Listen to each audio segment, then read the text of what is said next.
بسم اللہ الرحمن الرحیم۔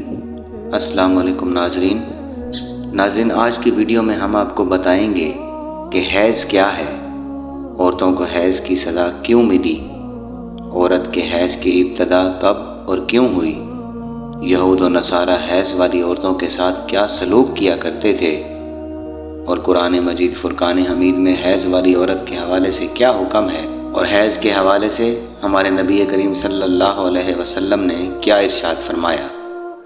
ناظرین، قرآن مجید فرقان حمید کی سورہ بقرہ کی آیت نمبر 222 میں اللہ رب العزت نے ارشاد فرمایا، وَيَسْأَلُونَكَ عَنِ الْمَحِيضِ قُلْ هُوَ أَذًى فَاعْتَزِلُوا النِّسَاءَ فِي الْمَحِيضِ وَلَا تَقْرَبُوهُنَّ حَتَّى يُطَهَّرْنَ فَإِذَا تُطَهَّرْنَ فَأْتُوهُنَّ من حیث امرکم اللہ ان اللہ یحب التوابین ویحب المتطہرین۔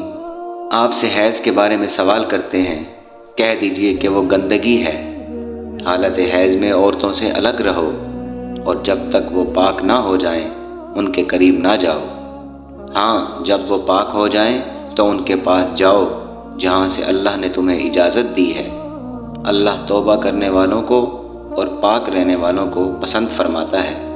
ناظرین، صحیح مسلم میں حضرت انس رضی اللہ تعالی عنہ سے روایت ہے، یہود میں سے جو کوئی عورت ایام سے ہو جاتی، یعنی عورت کو حیض ہوتا، تو وہ لوگ نہ صرف یہ کہ اس کے ساتھ کھاتے پیتے نہ تھے، بلکہ گھروں میں سونا اور بیٹھنا تک چھوڑ دیتے تھے۔ چنانچہ رسول اللہ صلی اللہ علیہ وسلم کے صحابہ کرام رضوان اللہ تعالی علیہم اجمعین نے آپ صلی اللہ علیہ وسلم سے اس حوالے سے پوچھا کہ حائضہ عورتوں کے بارے میں یہودیوں کا تو یہ عمل ہے، ہم کیا کریں؟ تب اللہ رب العزت نے یہ آیت نازل فرمائی، یعنی یہ لوگ آپ سے حیض کے بارے میں پوچھتے ہیں، رسول اللہ صلی اللہ علیہ وسلم نے فرمایا، تم اپنی عورتوں کے ساتھ جب کہ وہ حائضہ ہوں سوائے صحبت کے جو چاہے کیا کرو۔ جب یہ خبر یہودیوں کو پہنچی تو انہوں نے کہا، یہ آدمی یعنی محمد صلی اللہ علیہ وسلم ہمارے جس دینی امر کی طرف متوجہ ہوتے ہیں اس میں ہماری مخالفت ضرور کرتے ہیں۔ یہود کی زبانی یہ سن کر دو صحابہ کرام حضرت اسید رضی اللہ تعالی عنہ اور حضرت عباد رضی اللہ تعالی عنہ دربار رسالت میں حاضر ہوئے اور عرض کیا کہ یا رسول اللہ صلی اللہ علیہ وسلم، یہودی ایسا کہہ رہے ہیں، یعنی انہوں نے یہودیوں کا کلام نقل کیا اور پھر یہ کہا کہ اگر آپ اجازت دیں یہودیوں کی موافقت کے لیے ہم اپنی عورتوں کے پاس ایام حیض میں رہنا سہنا چھوڑ دیں۔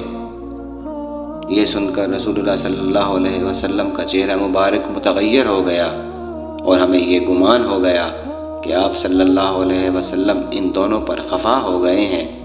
وہ دونوں نکل کر چل دیے۔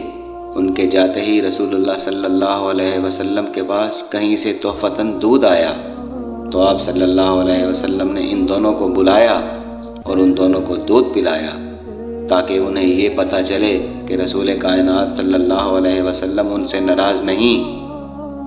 ناظرین، حیض سے مراد وہ خون ہے جو بالغ غیر حاملہ عورت کے رحم سے آئے اور اس کا سبب بیماری نہ ہو۔ اسی خون کے سبب کسی عورت میں بچہ پیدا کرنے کی صلاحیت موجود ہوتی ہے۔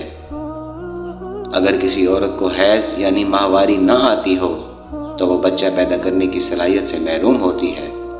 ناظرین، حیض کی ابتدا کے حوالے سے صحیح قول یہ ہے کہ اس کی ابتدا حضرت حوا سلام اللہ علیہا سے ہوئی۔ حضرت حوا نے جب شجر ممنوعہ کا پھل کھایا اسی وقت سے یہ بیماری عورتوں کے ساتھ لگ گئی۔ بعض حضرات اس کی ابتدا بنی اسرائیل سے اور بنی اسرائیل کی عورتوں سے قرار دیتے ہیں، مگر اس قول کو امام بخاری نے رد کیا ہے۔ ناظرین، حیض کی کم از کم مدت 3 دن اور 3 راتیں جبکہ زیادہ سے زیادہ مدت 10 دن اور 10 راتیں ہیں۔ اگر کسی کو 3 دن اور 3 رات سے کم خون آیا تو وہ حیض نہیں بلکہ استحاضہ ہے۔ اسی طرح اگر بیماری یا کسی اور وجہ سے کسی کو 10 دن اور 10 رات سے زیادہ آیا تو وہ جو 10 دن سے زائد ہوگا وہ بھی استحاضہ ہے۔ ناظرین، استحاضہ سے مراد عورت کی شرمگاہ سے نکلنے والا وہ خون ہے جو نہ حیض کا خون ہے نہ نفاس کا، بلکہ کسی بیماری کی وجہ سے آتا ہے۔ حدیث کی بعض کتابوں میں اس مضمون کی روایات بھی موجود ہیں، جن میں کہا گیا ہے کہ بنی اسرائیل کی عورتوں کو مسجدوں میں جانے اور مردوں کے ساتھ باجماعت نماز ادا کرنے کی اجازت تھی۔ وہاں انہوں نے ایڑیاں اونچی کر کے مردوں کی تاک جھانک شروع کر دی، چنانچہ انہیں مسجد جانے سے روک دیا گیا اور ان پر حیض مسلط کر دیا گیا۔ یہ روایت مصنف عبدالرزاق اور مسند اسحاق میں حضرت عبداللہ ابن مسعود، حضرت اسماء بن ابی بکر اور ام المومنین حضرت عائشہ صدیقہ رضی اللہ تعالی عنہا سے مرفوعاً مروی ہے۔ ان میں بنی اسرائیل کے عہد سے عورتوں میں حیض کی ابتدا کی جو بات کہی گئی ہے وہ درست نہیں۔ بعض صحیح احادیث سے اشارہ ملتا ہے کہ عورتوں میں حیض کی ابتدا روز اول سے ہے۔ حضرت عائشہ صدیقہ رضی اللہ تعالی عنہ حجۃ الوداع میں اللہ کے رسول صلی اللہ علیہ وسلم کے ساتھ حج کے ارادے سے نکلیں، راستے میں انہیں حیض آ گیا تو وہ اس اندیشے سے رونے لگیں کہ اب وہ مناسک حج ادا کرنے سے محروم ہو جائیں گی۔